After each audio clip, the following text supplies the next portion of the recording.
What's up? What's up? What's up, everybody? It's your boy Mike Robinson, and this is another episode of Let's Take a Walk. I hope everybody had a great week. I definitely did.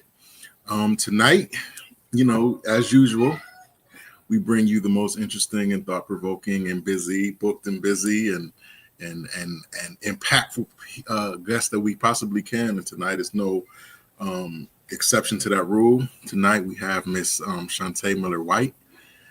She is what I like to call a community activist, a community advocate. She turned a traumatic experience into a victory, not only for herself and her family, but for all of us who are parents who love our children and want to see them safe on a day-to-day basis. But I will not steal her thunder. For those of you who may not be familiar with Miss White, I'm going to give her a moment to kind of reintroduce herself and just give a little background of who she is and some of the things that she has going on. So with that being said, Miss White, you have the floor. Well, first of all, I want to say good evening to everyone, and thank you so much for having me on your platform this evening. Well, again, my name is Shawnie Miller-White. Some know me that really know me by Shawnie or Miss Shawnie. I am a mother of three amazing young women, a grandmother of three. I am a author, a best Amazon best-selling author. I am a co-author in several books as well. Also an author with my grandson, which is the most important one to me.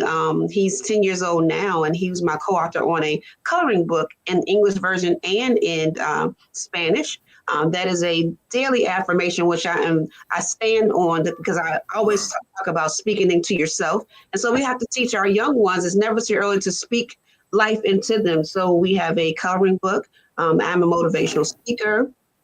I am an advocate for those that have a little voice, and to give a bigger voice to those that may not have a voice at all. And like you said in the beginning, this was just something that I never thought that I would be doing. I was okay with owning a salon and being behind the chair, being a hairstylist and a salon owner for 20 plus years, and giving up my career to be mommy. And I know we'll go more into details with that.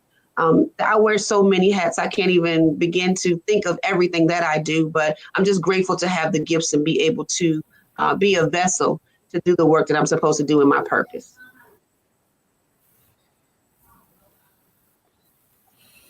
That is absolutely amazing. You probably don't remember, but I had a conversation with you probably a couple years ago now, and in a t-shirt shop, and you weren't talking directly to me. It was a few of us. Okay. And you were kind of telling your story.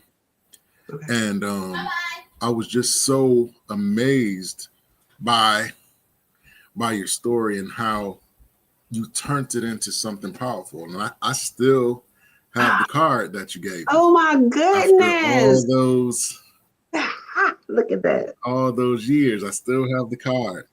Wow. And parents against bullying. Can you kind of elaborate on the origin of where did that come from? Like, what made you start this great movement, this great organization? First of all, I can't believe, because some people still do have that card, and it was a reason for making the cards like that. I didn't want a normal business card, because a lot of times people just throw it away, and that's a hard plastic card that looks like your credit card. So I knew that most people would stick it in their wallets or purses, and they wouldn't just throw it away. So I thank you so much from the bottom of my heart for keeping that for so many years. The lady who used to make those has passed on, and I still, when I see those, it makes my heart just, you almost got me in tears just with the card. But anyhow, so I started, I never thought that Parents Against Bullying would be what it is today. Parents Against Bullying is not something that I thought would be this, So back in 2012, one of my twin girls was and I'll give the short version. This was their first time ever riding a school bus because, like I said, I owned a salon, so I took all of my girls, back and forth to school. I was the bus driver. I would take my girls to school, pick them up, so on and so forth. I was the coach and everything. Everything they had to go to, I would always take them. But this was the first year of the sixth grade and go into middle school. And I was like, well, I want my girls to kind of, be acclimated with their peers. So I let them ride the bus, started letting them ride the bus, but I would walk them to the bus stop and kind of get a feel for what the bus was, the vibes on the bus or whatever, and the bus driver. And I was okay. Third week came and, I saw that it was a new bus driver, a substitute bus driver. And I got like a little eerie feeling, but I was like, no, just keep letting them go. They have to learn to, do different things. Mommy may not always be here. So let me, allow them to do that. So anyhow, fast forwarding, the girls came home one day, and a lot of the times I think the girls were talking amongst themselves because it was two of them. They were twins. And, and so I didn't pick up that something was going on. But one day, one of the twins that was having a hard time with keeping things in order came home and she didn't have her notebook. And we had worked so hard with getting those trapper keepers, if you remember those, keeping it in order and keeping her subject and things. But she was missing that, and she was kind of upset. And I was like, it's okay. You might have left it on the bus. We'll go back in the morning and look for it. Went to the bus stop. It was that same substitute bus driver, and he opened the door and I could still see it. And he said, I asked him if he happened to see this trapper keeper notebook because my daughter was missing it. She came home without it. And he said, no. I said, well, I think it's right there under your leg, but it was empty. Fast forward. Found out later on that morning, I got a call from the assistant principal that something had happened on the bus where my daughter, I guess, asked a young lady about it, and then finds out that this young lady had been, bullying her and picking on her.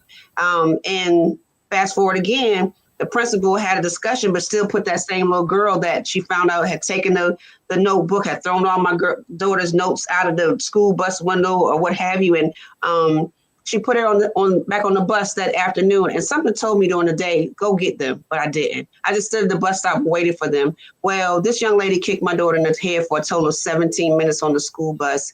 And it was horrible. It was horrible. And so from there, once I was able to get my daughter stable enough to where I could think again, I said, no one was talking about bullying at that time back in 2012. You think back. And so I was like, I don't want another family to feel like we felt alone. So I said I was going to do this cookout and have some information, but I was going to make it as a cookout because when you feed people, you say it's going to be some food, people will come, right? So I was going to make sure I had resources and things that would be anything that you could think of. And so I planned this so-called cookout. It was supposed to be called a family fun day. And I planned it in 2 weeks. And that was because I wanted to talk about what had happened with my girls, but kind of be proactive for others to give them the information about what to look for, what to do. And at this time, I didn't know a whole lot. I just know just a little bit. And so, but I wanted to share it because that was such a horrible place to be in with my daughters. And so I did that. I planned it in 2 weeks and over 500 people came out. And my whole concept was to give them that little raffle ticket. I'm gonna give you one raffle ticket for a soda and one raffle ticket for a hot dog or hot dog chips or a hamburger. And that whole event, people were begging for me to keep doing that, keep giving them information and keep pulling that information for the community and keep having the awareness going on. So that's how this started. And I just thought it was just going to be that and it was going to be over. I never thought it was going to be turned into a nonprofit, but God had something totally different. I never thought that I would have walked away from my career to not only to do the caregiving for my daughter, because after that attack, my daughter was having seizures, which she had been seizure free because she had epilepsy, been seizure free for 3 years. After that attack, she was having seizures 5 out of 7 days for 2.5 years. So I couldn't continue to leave my clients and my customers with me running out of the salon or having to leave or reschedule. So I had to make that choice. So that's where all of that came about. And the birth of Parents Against Bullying took off from there.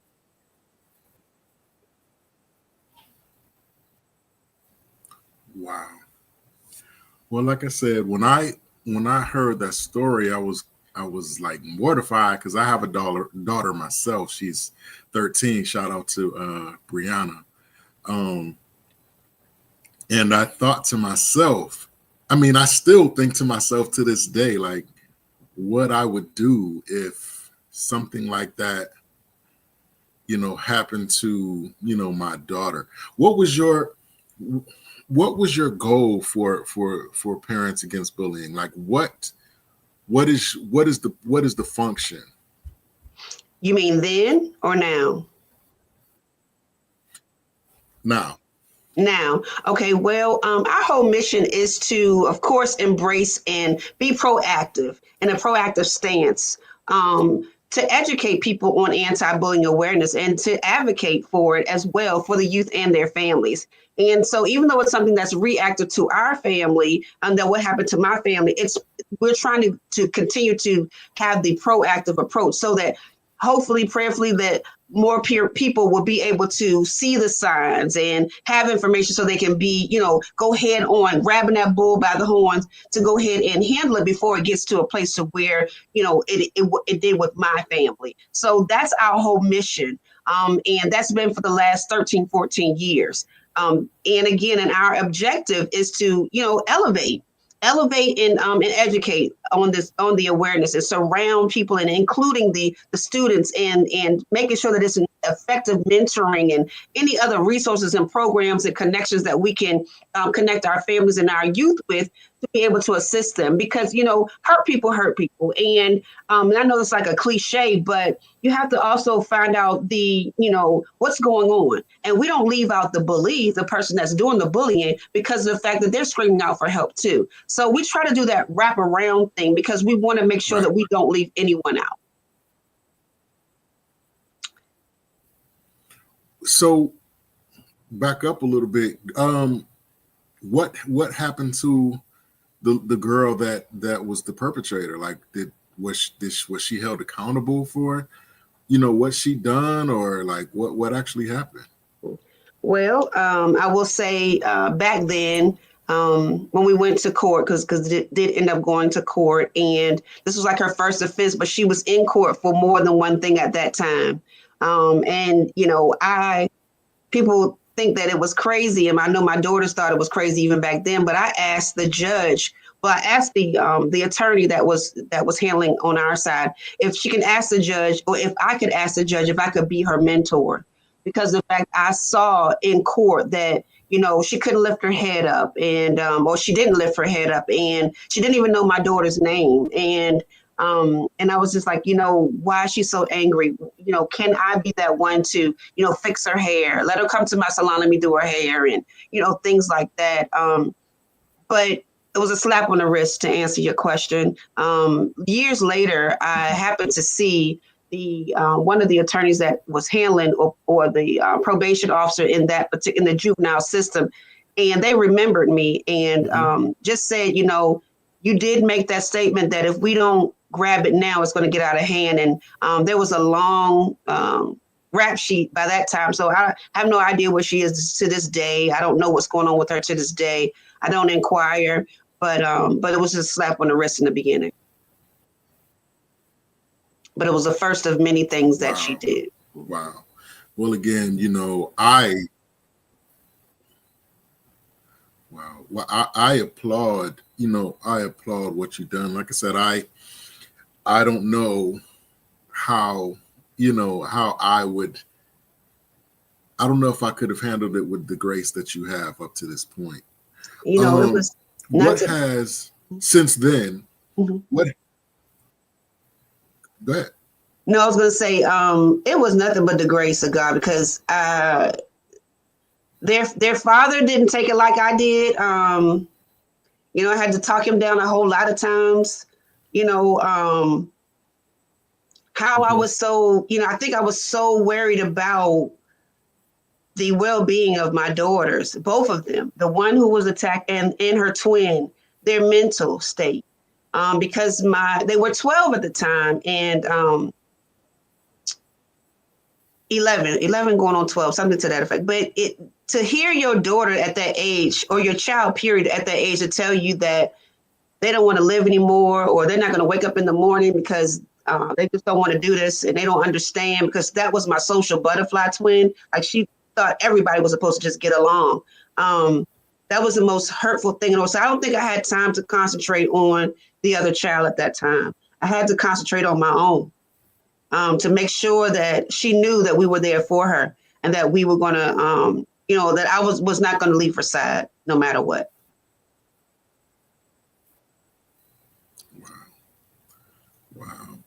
Wow. How has this this whole ordeal, and this might sound a bit redundant, but how has this changed you as a parent? Do you feel like, up to that point, do you feel like you were an aware and present parent, or do you feel like this made you more, like, or it woke you up, so to speak, or how did it affect you as a parent going forward? I felt like I had failed my daughters. And when I say that, I mean because of the fact that I told you that I had a gut feeling not to put them back on a bus or to go pick them up from school. I felt like I did not protect them well. And I know that, and I'm just being transparent and honest, because I was beating myself up for a long time about what if I just would have. So, and none of us are perfect, and there is no book that comes along with parenting. So I did the best that I could with what I had to work with, just from my background of being raised by my grandparents, which were very loving, upstanding, community leaders as well, hard workers and all that, Lord rest their souls. But I did the best that I could, and it changed me on so many levels. And I think even to this day, even though it's been years later, I still am in that realm of learning, growing, and teachable, even for my grandchildren. So I try to take things as lessons and blessings. And again, I'm not perfect. And was there some things that I would have changed as a parent? Absolutely. Did I do all the right things? Absolutely not. I did the best that I could. And I gave up my career to make sure that I did what I thought was the best for the girls after this, incident. So, yeah, I'm still learning, even though they're grown. I'm still learning because, like I said, there's no book to this. Right. So, going forward, the community and the school system, it has kind of evolved, quite naturally over the time. Depending on who's looking at it, some people might say that's a good thing, and some people might say it's maybe not so much. Going forward, personally, like with you were saying that you were beating yourself up. How long was it before you kind of like realized that this was your opportunity to create a movement? How long did it take? And furthermore, was there a specific moment that snapped you into that mode, or was it just a conglomeration of moments that made you feel like you had to do, Parents Against Bullying? Still to this day. But I'm gonna tell you one of the biggest, one of the moments that really broke me down in a good way, not a bad way, but it was like oh my gosh, like this is really needed by this many people. Like this many people appreciate it was that kind of a moment. We were doing this thing called the 1000 Youth March. And that was one of the other annual events that we were having. I started doing them at Hampton University Stadium. They almost looked in the aspect of a Relay for Life type of event, to where we were walking for the cause, walking laps around the cause. But everything that I did it with the leadership of our youth. So it was youth led and things like that. But then they would show their talents and things, but everything had to be based around anti-bullying. Like, you're going to talk about bullying, but you're going to do it in a song, a poem, a dance, whatever the case may be. So anyhow, I can remember this one time over 1,500 people came out on a Sunday for this event. And so many people came up to me, and, I would see the stands were filled with people with signs and groups, and they would have on things. They would have their anti-bullying sign, no bully zone, and things like that, because that's always been our little say way or what have you. And afterwards, I think I tried to tuck myself in a corner, and I began to cry. And I cried because I was like, wow, like, this is really deep. Like, these people are out here, they're having fun, but they're getting the message. That's the whole purpose of this. So, I just, that, and I used to do step shows for the youth. And we would always start out with, and teams would come from all over. And we would first meet with all of them, and we would pray. And and everybody would hold hands. And I still have several pictures of all these different teams and youth that had no idea, never seen each other, but coming for the same mission, the same goal. And we would stand in a big circle, and someone captured the picture of us praying. And that, after it was all over, I was able to just reflect over it. And those were moments, again, that just reminded me of, this is you're walking in your purpose. This is why this had to happen to your daughter. It was not for you guys, it was for someone else. So and like I said, it's every time we accomplish something or have an event or able to do something, and then I'm able to reflect on it, and I get the calls or whatever, it brings me back to this is what I'm supposed to be doing. There was a reason for it all. And there was a reason why it happened the way that it did. So I look at it as lessons and blessings. That is amazing. Did you receive like therapy? Was therapy involved? And did you or you and your children, or you or your children receive mental health therapy after that? Absolutely. It was a must for my children first. And I was trying my best, like I said, to get them where some help, not just from me, but something that I wasn't brought up on, that I kept hearing about. I was like, okay, well, let me just try it, and I kept them in it as long as I could until they turned 18. It was up to them after that, of course, to either continue it, which one of them still does. And I'm grateful for that, because it's no time limit on this. It's no time limit on when you have been through some type of trauma. And I started therapy myself, and I still go, because of the fact that I looked at it as not only from what happened with mine, but what I get from others, what they tell me, and I internalize it. I have to make sure that I am releasing it in the most healthy way. So yes, absolutely. And that's a big thing with our nonprofit, with our programming. We offer those resources as well. And we partner with mental health agencies to make sure that they can give that support to our youth and their families as a whole. So that's a big, big, big, big star. One, how you write down things and you put stars beside things. That's one of those big old 2-3 stars beside it for me. Yes. So right. Yes to your question. Right. I found it very interesting too that you reached out to the young lady who was the perpetrator, and you brought up a good point about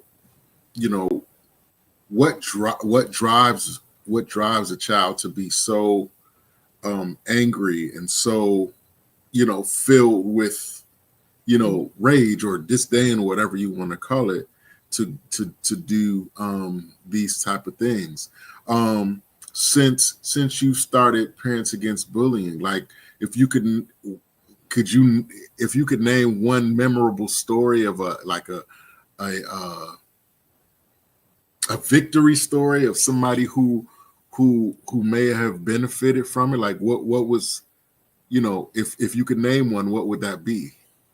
Oh my goodness. I do have some good victory stories, a bunch of them to be exact, but it's this one that's very near and dear to me because she's one of our ambassadors, because we have youth ambassadors for Parents Against Bullying, and her name is Morgan. And Morgan was attacked by her bully, and it was all over social media. Like it went viral. It was bad. And, a lot of these times when things like that happen, people will tag me in it. And I was tagged so many times in the story. And I actually reached out to the mom, and the mom was very receptive. And I know that there was a lot of people coming at her at that particular time. But she responded to me, and I was able to talk with her and her daughter, and we were able to get them connected with, some mental health services. We were able to continue to walk the journey with her healing journey. And this young lady is absolutely amazing. At first, she was in a shell, like very, soft spoken, didn't really say much, but now this baby girl stands and sings like the songbird that she is. She will stand and talk. She does interviews almost every time, because I'm always contacted by the news or what have you, and they'll ask me, is there a young child, and I'll refer them to that particular family, and she just talks, with her chin up and her shoulders back, like we talk about. She's a star that we continue to breathe life into her, and she's taken off like a butterfly. And so that's just one of the many stories. But shout out to Morgan. I love her so much because of the fact, and her mother, because of the fact that not everybody is receptive to things when you try to lay out an outline, and not every outline is going to work for everybody. But this young lady is doing an amazing job. She's on the band now, and just doing so many things. And I'm so glad, because it could have turned a whole nother way, the way that it went, because we know how cyberbullying is, and you're also attacked as well. That's two times of the jab. So just very grateful to be able to share Morgan's story. You're on mute. That's another great segue when you're talking about cyberbullying. See, even back then, that wasn't really a thing. It wasn't quite a thing, but now it is. Mm-hmm. So how does Parents Against Bullying deal with that? Like, how do you combat that? You know what I mean? Does that make your job harder, or like how has that affected how you go about things since you started? Well, we say that we go into some jobs and never know what we're in those jobs for. Well, I used to be a detective, a credit card fraud detective way back when, like 30 years ago. And, when things like that happen, I'm always going and digging and trying to research and find out and investigate and find out what's happening, what's going on, what we need to do to shut it down or what have you. But the biggest piece that Parents Against Bullying has implemented years ago was we do cyberbullying training, not only with the children, but with the parents or the caregivers as well, because you need to be educated on how quickly these the language changes, these platforms change, what to look for in these phones. I need them to be nosy, because and I need you to take control of it. Nobody should have a password you can't get in because you don't know what's happening, because cyberbullying Right. is one of those things that goes hand in hand with the human trafficking, and we have to educate them on that. So we work very closely with officials to educate ourselves so we can bring it back. We work with Smart Giraffe. Shout out to Mr. J, that's going to come in and do more of the trainings with the computers to let people know, listen, this is how it looks. This is what cyberbullying looks like. This is what you stay away from. This is what you need to know about. This is what can happen. Then we also work on the law enforcement side, where we can explain to them what these charges could be if you were caught recording a fight and posting it, doing all these other different things on here, letting them know. And you're never too young to be able to start these conversations. And so therefore, we even started our puppet program. Shout out to SCPC Puppets and Praise, where we have the conversations on the puppet level with our smaller babies on up, so they can know as well, because this is how we have to make sure we're covering all of our bases. No, we're not perfect, but we're definitely executing and implementing things that we think that could be helpful, and it's showing that it's been helpful to our communities. Wow. That is listen, I am like totally in awe. I am like really, really, really speechless. It's people like you that makes it's people like you that makes me know that I'm not doing enough. No, don't say that. We're all in this together. We're in this together. Take your point. Listen, listen. A lot of this stuff I didn't have when my babies were. I still call them my babies, even though they're grown. I didn't have all these things when they were coming up. You know, this is something that I had to build over the years and pass on to others, and that's what we're supposed to do. You know, learn things and pass on the information to help someone else, not to hold it for ourselves. So, no, never think you're not doing enough. Just continue to be teachable. Like I said, and teachable, learning, and open to learn and open to try new things, because what worked for mine may not work for yours. What worked for me as parenting may not work for you, but there might be something in that toolbox that I can share with you that you can put into your toolbox. And that's what I try to teach our youth and our children. Everybody's toolbox is different. That tool may not operate the same way. You might have to turn to the left and the right both times before, you know, I might only have to turn it once. So just take it as that way. And I always say my thing is push. Patience is for P, U is for understanding, S is for stability, to H, handle your business. And that's how we flow. Patience, understanding, stability to handle your business. Keep on pushing. You'll figure it out. I know that's right. I was reading your bio, and it was talking about how you've been recognized by, you know, government officials, including former First Lady Michelle Obama. Yes. What was that like? How does it feel not only to be able to undertake such a great movement, but to have it recognized by somebody of her stature? Like, what was that? What was that like? Let me tell you, I still remember that day. I walked to the mailbox. I still had my salon at the time, and I saw the tip of the envelope, and it had the White House. And I was like, the White House? What is this? I thought it was some fake mail. I didn't know. And I took it out the mailbox. And the way that my salon was set up, it was like a 2-story Victorian-style house, and you'll walk in, and there'll be the steps in the hallway. So I took the envelope out, and I sat on the steps, and I opened it up, and I began to cry. And I began to cry because it's one of those things that my grandmother used to always tell me is you never know who's watching you. And that's one of the things that I try to pass on to the youth that I speak with. You never know who's watching you. So for her to send something to me that had her signature, not a stamp, her signature on it was such an amazing feeling. And it was so overwhelming, but it was another thing to say, keep going. Keep going. So again, shout out to former First Lady Michelle Obama. I still have that right at my walkway. When I walk in and out of my door in my home, I see that, and it's a reminder to keep going. There's so many days I want to just give up or don't want to do this no more.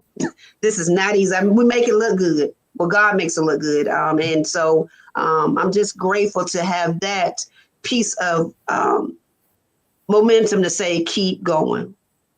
Yeah. Wow. Being in the position that you were in up until now, like I said earlier, you created an opportunity, and that's not, and that's one thing that I've kind of been like dealing with in my own life, is perspective. Having, or in other words, having the right perspective in certain situations. Like, you can look at a situation like yours and immediately lash out. You know what I'm saying? You might have wanted to fight the girl. You might want to come at the family. You might want to go into the media and just go against the school system, you know, whatever. But you do what you're the difference, because you saw it as an opportunity to create a movement, and not everybody, you know, has the mindset or the wherewithal to do, you know, what you're doing, especially being a victim in the whole thing, if you will. Like, that to me, you know, just being able to keep a level head and still be able to do what you're doing in a responsible way, even now, you know what I'm saying? That's amazing. in your personal relationships, did it affect you in your personal relationships? Like, do you feel like possibly it was hard for you to trust, or I don't know, did you lose faith in the community or the school system, or like, was that something that you had to contend with, or is that something that you do contend with to this day? I can answer this on a few different levels, and I'm gonna be transparent because that's all that I know how to do. As far as the school system is concerned, um, it still is a rough spot for me. And now that I have grandbabies that come through that, I try to not be real overbearing, but I'm very protective, if that makes sense. And I don't play a lot of games. And I try my best to allow my oldest daughter, because that's who has my two grandbabies that are in school. But I try to allow her to take the lead until I know I have to step in. And they know when I step in, I'm not playing. And I don't play about the babies. I don't play about any of them, but especially mine. Right. And so that's the piece on the school system. And I still battle with that to this day. So I just go back to what I was taught: when something that you don't like, how can you make it better? So I just put more into what I do, educate myself more on, like, both of my grandchildren have autism. So I put myself more into learning how to advocate on that end of things, and educating myself on how to talk to that piece of things so that I can help others. Whether that means to come in and explain, do you know that you can get an IEP or a 504? Do you even know what it means? So I had to educate myself on that so I can help and educate and advocate again in that realm of things. When it comes down to relationships, I'll say this. It's not that I don't trust, because I still have that. It's just my blueprint where my heart is on my sleeve until I have to take it off. That makes sense. I'm very loving and open until you do something to me, then I'm shutting it off. And I try to work on that piece, but that's just me and my makeup. And when it comes down to personal, I think my biggest thing is that a lot of people see me in the way that you've been describing in this 30 minutes that we've been up here, and some people can't handle it. And they think that they can be in a relationship with me, whether that means a friend or what have you, and they can't handle me as Shawnie Miller White in the community. I hope I'm explaining that the way that I'm thinking of that. It's like it may make them feel like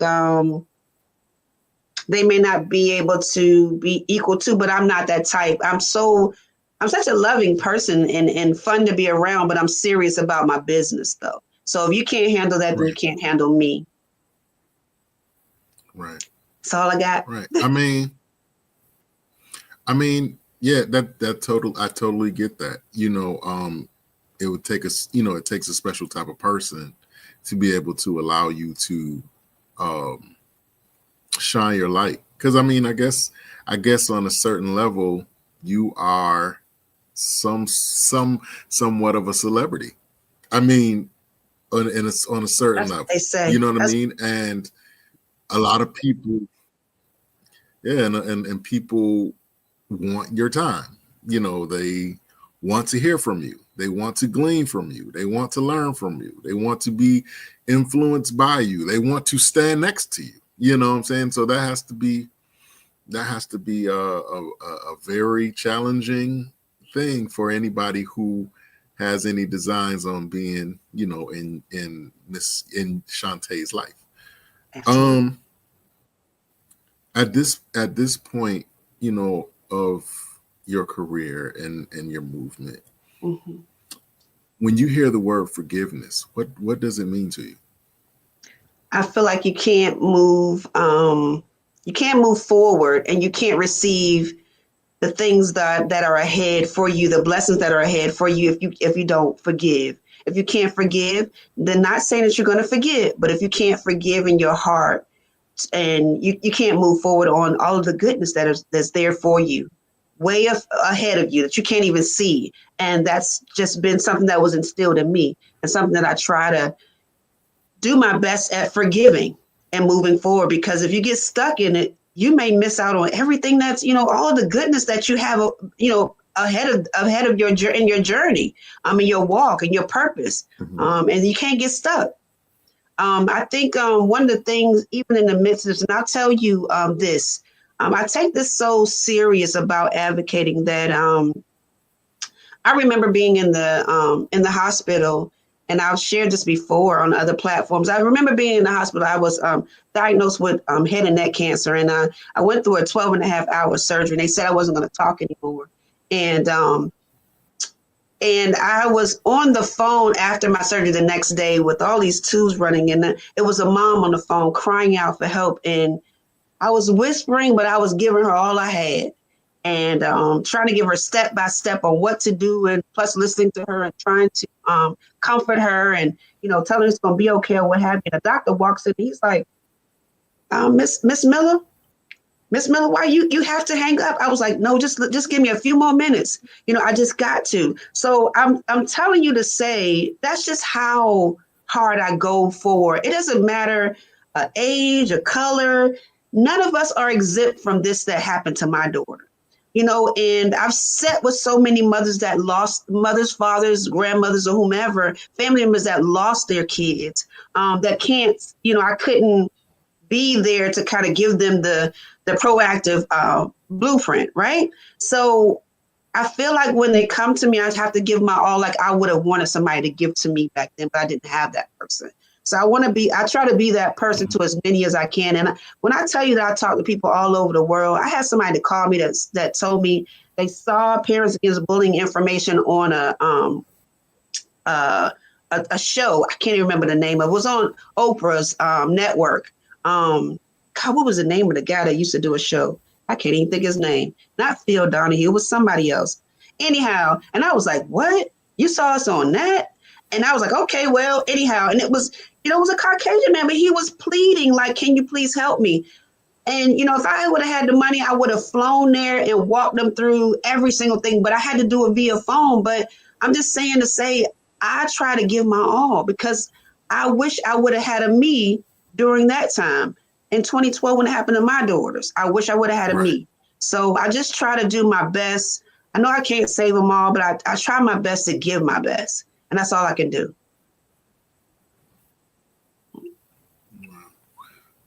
When you look in the mirror today, are you free? Do you feel free? Are you free? Oh my gosh, yes. And I can say that with my chin up and my shoulders back. Because if you would have asked me that maybe about 6 or 7 months ago, I probably would have bust out crying and said no. But when you give forgiveness and you let off weight, dead weight that may be holding you back from something, once you release that and you come into who you really are, you see life so much differently. God gave me a second chance at life when I came through cancer. And I said, I wouldn't allow, if that didn't take me out, I'm not going to allow a human to take me out. But, I'm human. So there's certain things that were weighing on me. And once I released it and tapped into who Shawnie Miller White is, that's the most freest butterfly feeling I could ever feel. And that's better than those feelings of butterflies you see when you're attracted to someone. I'm attracted to my own self at this time. And this is a good feeling that I've never. Okay. Yeah. So watch out. So like I say, that's nice. she is free. That's powerful.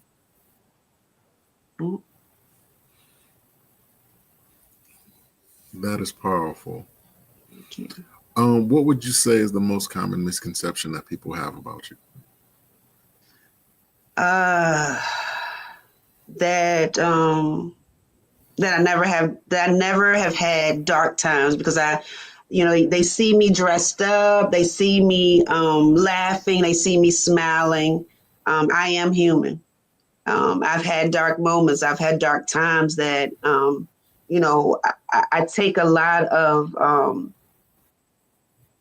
I take a lot of things to. I used to take a lot of things to heart that I didn't know how to move through, push through, and I would always give that whole topic or saying about pushing, and I had to learn it for myself. But people think that I got it all together. I'm human. I don't have it together. I cry Mhm. sometimes when these lights and cameras is off, or when I'm coming to the house after I've been working with the community all day long.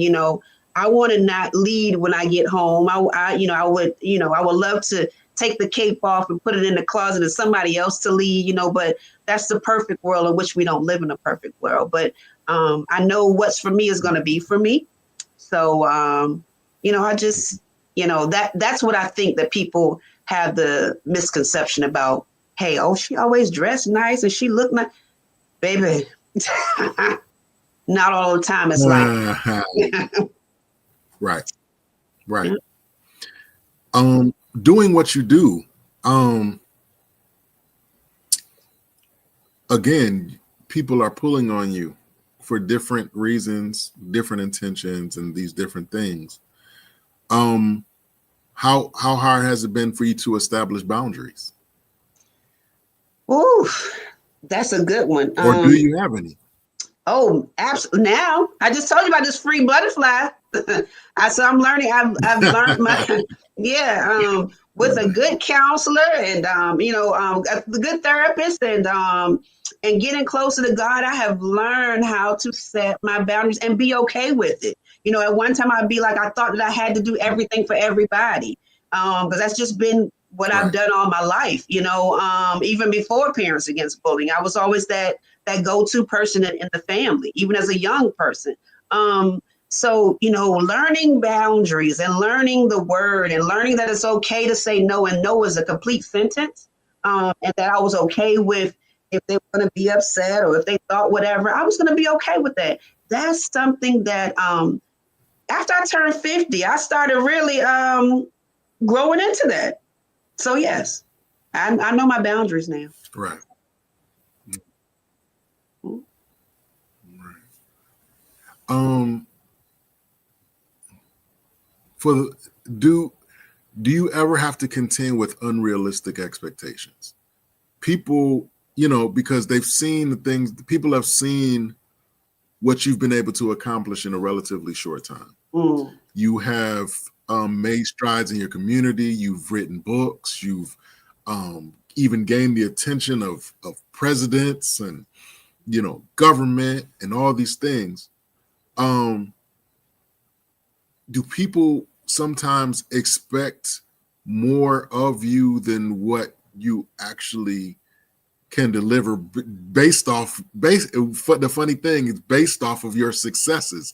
Do they end up do you find yourself having to deal with unrealistic expectations from the public? That's funny that you said that. Yes, and how I handle it is, and again, being transparent, I have learned that I don't allow people to pull me into um, doing something from them for them or their company or agency or whatever the case may be, and based upon what Parents Against Bullying what I've accomplished as the executive director of parent and founder of Parents Against Bullying. Then you're not going to use me for that. If Mhm. if I don't feel it in my gut, I'm not doing it, and I'm going to tell you. Um, if it's not something that I feel aligns with what I stand for, I'm not doing it. Just because you think that you can just come over here and attach yourself to this, not doing it. That's one thing that I can say that I've done for a long since this has started. So I don't allow them to do that. I'll say no in a minute when it comes to that. Yeah, because it seems like, and this is just my opinion, it seems like what you do can actually give people kind of an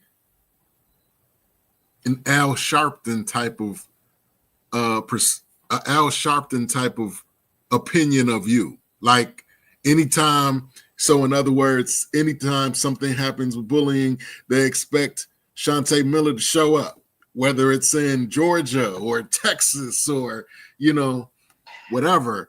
I could see how that could easily become a thing for you. But that happens. That happens to me a lot. And when you ask me in that way, because that's a different way you did ask me the previous question, but when you ask me like when you say it like that, like I said before, I get calls from all over the world, and I try my best to give them my all.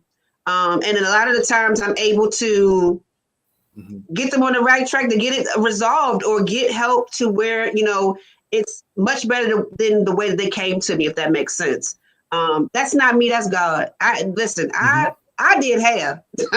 I didn't think that I was going to be doing no advocacy for something like this, So, but He's allowed me the tools to be able to give to other people to get what they need. And that I can't explain because that's something that He's given me. I don't.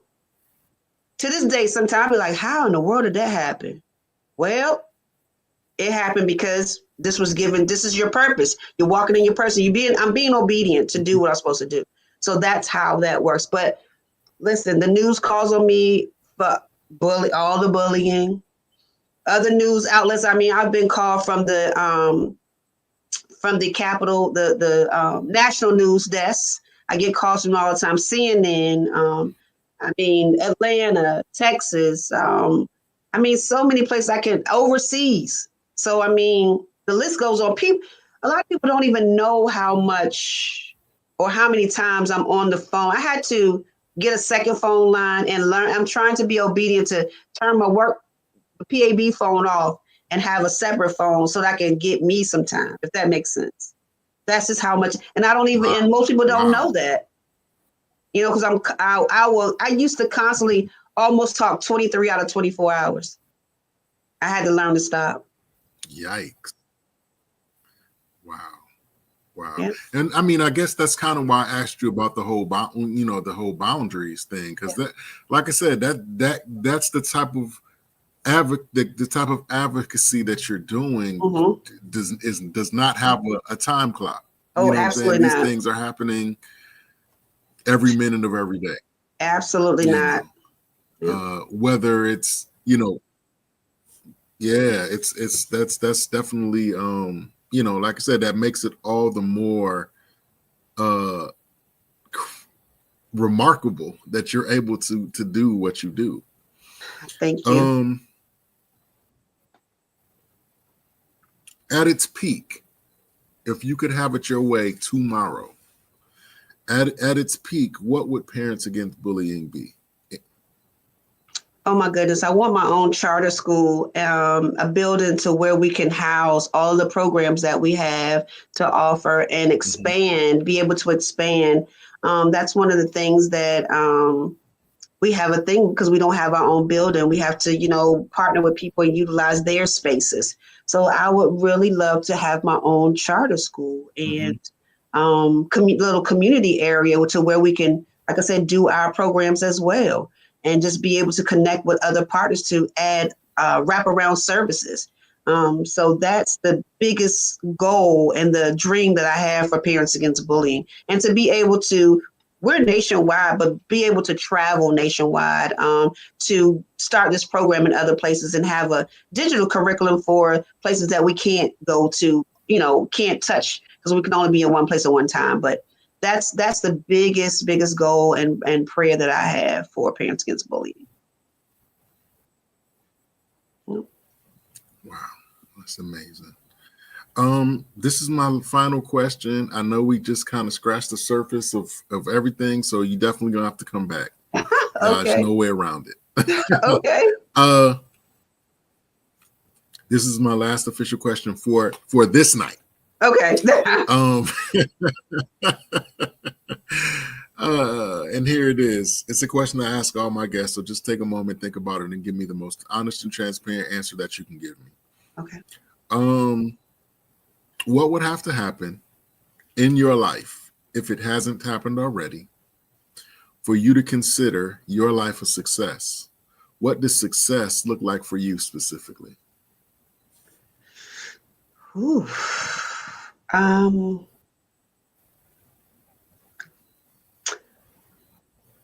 That I'm able to have the funding source to be able to operate without the stress of looking for sponsorships and funding every other day, to be able to take care and handle the business that we have before us. Then being able to, and because if I had that, the successful piece will be able that I was able to travel with this program. Me and my team were able to travel to touch more areas, more people, more places, without that biggest stress. That's the biggest piece that people don't understand. They think because you have a nonprofit that you have all this money. No, it doesn't work like that.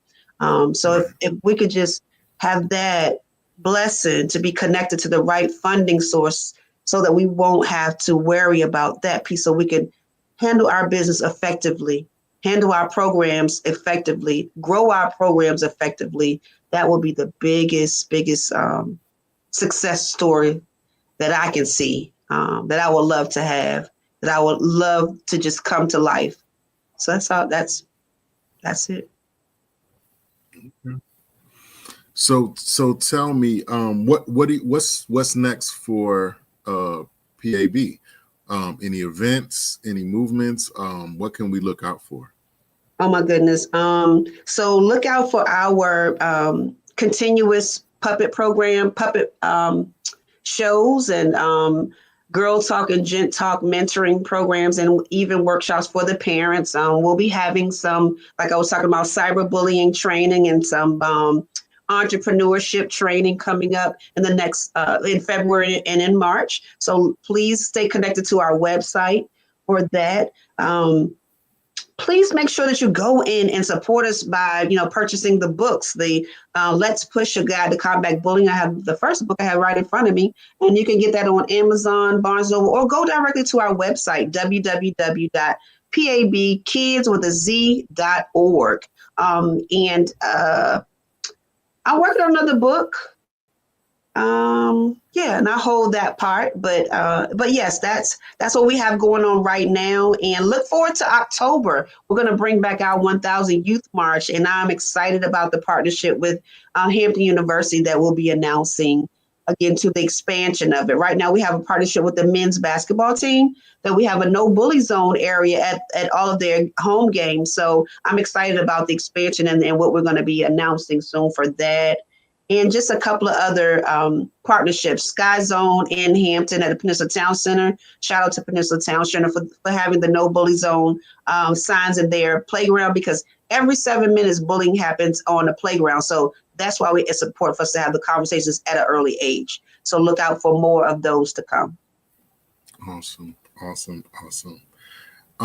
Again, I feel like we just kind of scratched the surface of everything that you do. And I can't tell you enough how your movement has touched me. Like, I tell people all the time that throughout my life, there are many things that were impressive to me. I used to have a friend who would cover his hand in rubbing alcohol and set it on fire. What? Yeah, he would set it on fire, right? Now, to look at that is impressive, right? Mm-hmm. But I never wanted to go home and put alcohol on my hand and set my hand on fire. Right, I never wanted to. So my point in saying that is that there are a lot of things that I've seen in my life that were very impressive. However, there are very few that have made an impression. Mm. And this is one of those things that has made an impression. Not only am I impressed, it has made an impression on me. Thank you. To the point where I'm telling you right now that as soon as we get off of this, I'm going to reach out to everybody that I know that with any influence, and I'm gonna tell them about this young lady that I just met with this powerful movement, Parents Against Bullying. Wow. There is nothing there is nothing greater than the sacrifice of a truly concerned and caring person, not just for your movement, but for any movement that's meant to be positive in the community, because we just frankly don't have enough examples being highlighted, which is one of the main goals of this platform, to highlight the accomplishments of men and women like yourself who are doing things that are powerful but don't get the notoriety that others that have a system behind them have. So, with that, I say, man, just I wish you much blessings. I take my hat off to you. Thank you. Continue to kick down doors. Thank you. And again, like, don't be surprised, like, if you get some calls or whatever from people to speak or something, because listen, thank you. We need to hear this. We need to receive this. My children need to see this. Yes, thank you. You was about to make me cry up here. No, we're not doing that today. But I thank you. I truly thank you, because again, this is the hard work. This is hard work. It's not it's hard work, but it's hard work. And that's the only reason that I am able to continue to do this work. If it wasn't for God, I wouldn't be able to do this at all. It's so many times I throw that towel and he throw it back, say, wipe your face and keep it moving, and push forward. So I thank you for those kind words. I needed those kind words today. I just thank you. I really Absolutely. do. Yeah. Absolutely. If somebody wanted to get in touch with you, to reach out to you for any reason, how could they get in touch with you? Go to our website and you can, it's www.pabkidz.org.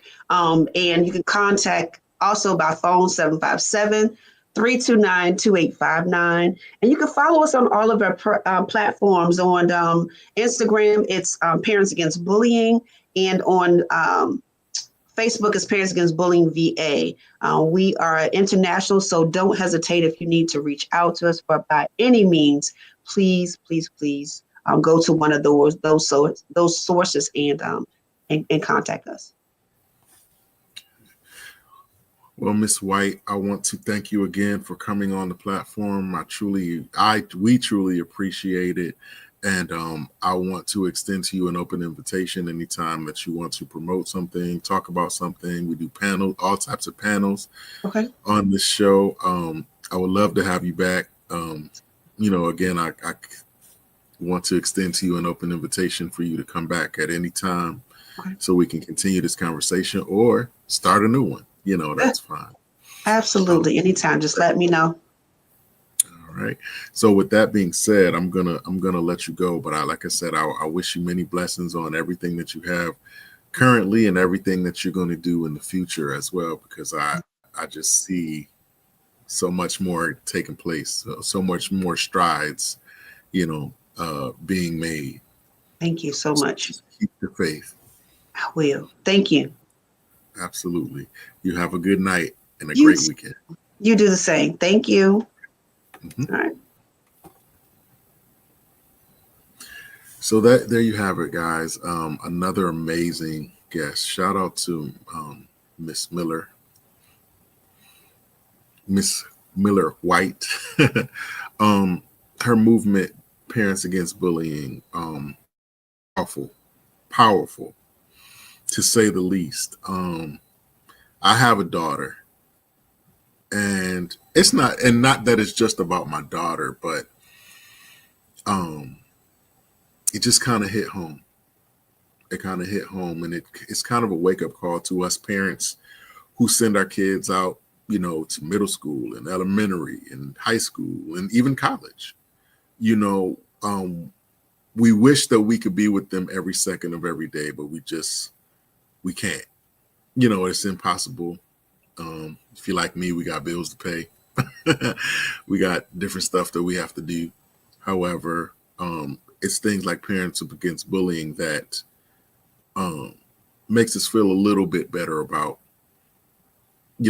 when we're not in our kids' presence, that there are people that are advocating, for our interests to keep our children safe.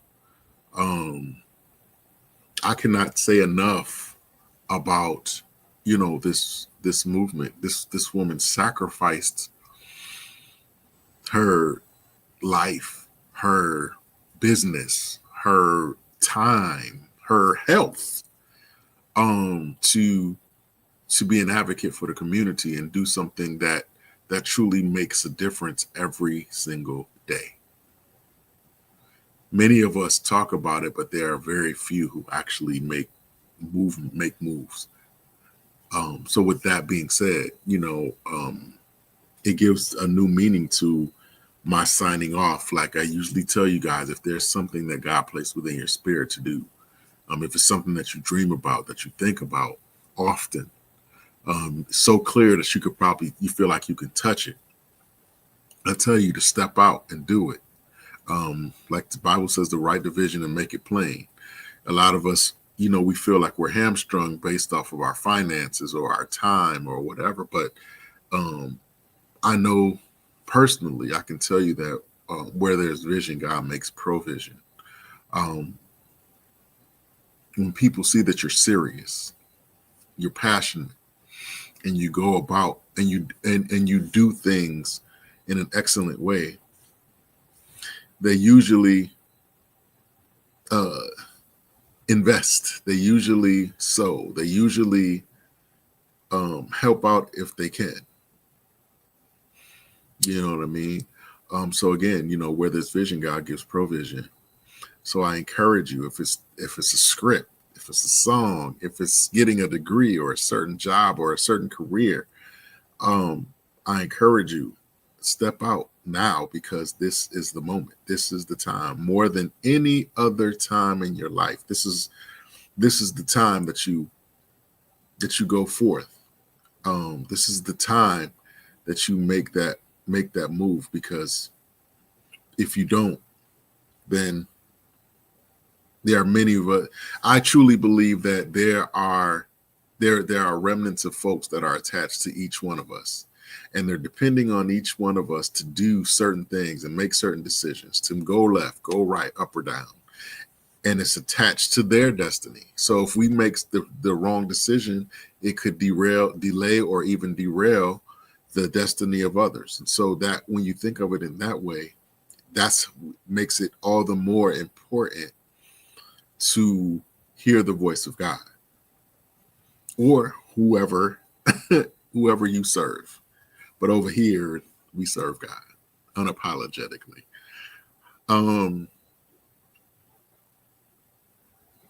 So going forth, man, if there's something in your dreams, your visions, step out, man. I was telling a friend of mine the other day, don't stop dreaming. Don't stop dreaming, no matter how wise you get, no matter how far you get in your career or in your job. Don't stop dreaming. Don't stop dreaming. Because you just don't know how many people, how many lives are attached to those dreams. I don't know who I'm talking to, and I'm almost tearing up when I say this, but don't stop dreaming. Don't stop dreaming. You're not too young. You're not too old. You're not too sick. You're not too, whatever. As long as you have breath, as long as you have faith, you can do anything that God sets in your heart to do. So again, I encourage you, don't stop dreaming. Do what you've been called to do. And everything that is supposed to happen for you is going to happen because it's attached to your obedience. It's attached to your faith and your passion. It's attached to your willingness to go out on that proverbial limb and do whatever it is. Like I said, if it's a script or a song, if it's a blueprint, if it's some type of art, if it's whatever, step out. Don't stop dreaming. Don't stop dreaming. Don't stop dreaming. So with that being said, man, I'll let y'all go. Yeah, have an amazing night and an even more amazing weekend. And Monday is Martin Luther King Day. Let's shout out to him and the whole movement. It just means so much. So, that being said, y'all have a good night and let's take a walk.